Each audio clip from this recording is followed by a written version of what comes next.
Will Donald Trump end the war on drugs? Yes, I am talking about the miserable failure of a campaign that has been ongoing for over 45 years now. Every time we get a new president in office, the question always comes up. And when it comes to Donald Trump, in order to find out if he will actually do something about it, it starts by looking at his campaign rhetoric. Legalized marijuana is always a very difficult question for medicinal purposes, for medical purposes. Absolutely, it's fine. So Trump has said that he supports medical marijuana. He's said that he supports leaving marijuana legalization up to the states. And he's even said that he supports the federal government doing more research on the medicinal value that comes from the cannabis plant. But the one major thing he's leaving out is that right now in the United States, cannabis is currently labeled as a Schedule I drug. Under that classification, it means that our government says that the plant has no medicinal value whatsoever. And because of that classification, it limits the tests that they can run in order to figure out what its medicinal value actually is. Trump leaves that out and he doesn't talk about that. He also completely misses the point that the war on drugs has been a total and absolute failure. But it's not just about Trump. He's not running a monarchy here. So in order to figure out what his administration is going to do on this issue, we have to take a look at the people he has chosen to fill his cabinet. I mean, we need grown-ups in charge in Washington to say marijuana is not the kind of thing that ought to be legalized.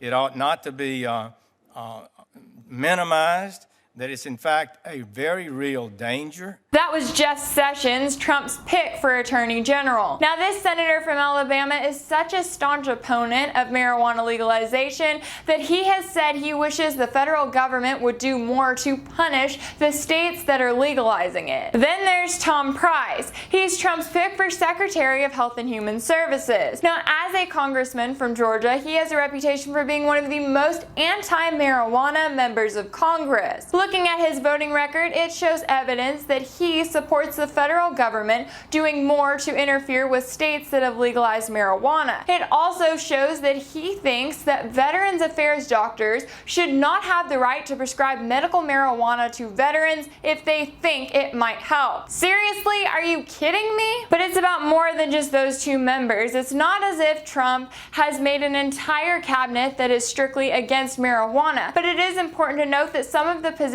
that might actually help in the legalization of marijuana and the further ending of the war on drugs, well, Trump is taking those positions and he's filling them with people like Tom Price and Jeff Sessions. So it does raise the question, is this just a Republican issue? Well, it is true that if you look at all of the Republican presidents since Richard Nixon in 1971, they have all come out and taken part in the fear-mongering against drugs. America's public enemy number one in the United States is drug abuse. Drugs are menacing our society.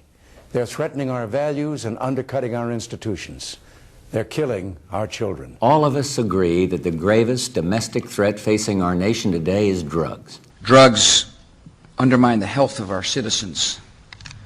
They destroy the souls of our children. And the drug trade supports terrorist networks. Clearly, the Republicans have fueled the fire that has sustained the failed war on drugs, but what about Democrats? Well, if you look at President Obama, we do have to give him credit for the fact that he has set records for granting clemency to over 1,300 people serving time for nonviolent offenses, a lot of those drug-related. But when you look at Obama, you also have to remember that there is so much more progress that could have been made in the last 8 years. When Obama leaves office, cannabis will still be a Schedule I drug according to the federal government. And to add insult to injury, CBD oil, which is made from a component from the cannabis plant that does not give a high and has been proven to help a variety of illnesses, that is now a Schedule I drug as well. And yet, whenever Obama was interviewed by Rolling Stone last month, he blamed the DEA for all of it. And he also shared this newfound view that he thinks cannabis should be regulated in the same way that alcohol and tobacco are. Bringing it back to Trump, if you want to really know how this war on drugs is going to look under his administration, you just have to take a look at one of the pillars of his campaign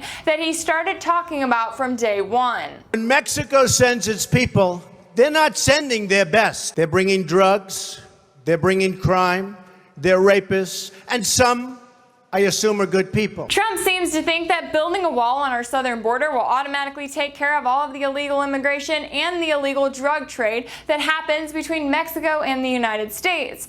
That, paired with his recent cabinet picks that would actually have an influence on whether or not marijuana is legalized and where it stands on the federal government's list of classifications, well, those don't look good. If anything in this video resonated with you, be sure to share it on social media. You can also follow me on Facebook and Twitter. If you want to check out any of the sources that were listed in this video, you can find them in the description box below. As always, if you want to read the written version of this video, just go check it out on wearechange.org. And if you want to see more videos like this one, subscribe to The Skinny on YouTube.